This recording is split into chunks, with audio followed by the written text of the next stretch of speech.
सूरह हज्र की आयत नंबर 87 है, वलकद आतईना का सब मिनल मसानी वल कुरआनल अजीम। इस आयत के अंदर कुरआन के लिए अल अजीम का सिफाती नाम इस्तेमाल हुआ है। पिछले नामों की तरह ये नाम भी अस्माउल हुस्ना और अस्माउल कुरआन दोनों के लिए इस्तेमाल हुआ है कुरान मजीद के अंदर। लफ्ज़ अजीम के मानी हैं अज़मत वाला, बड़ाई वाला, फजीलत वाला।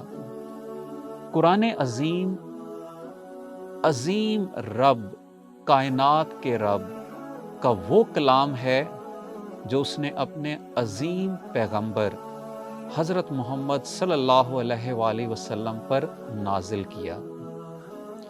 और हमें इससे पता चलता है कि ये कलाम, ये कुरान भी अजीम है, अज़मत वाला है।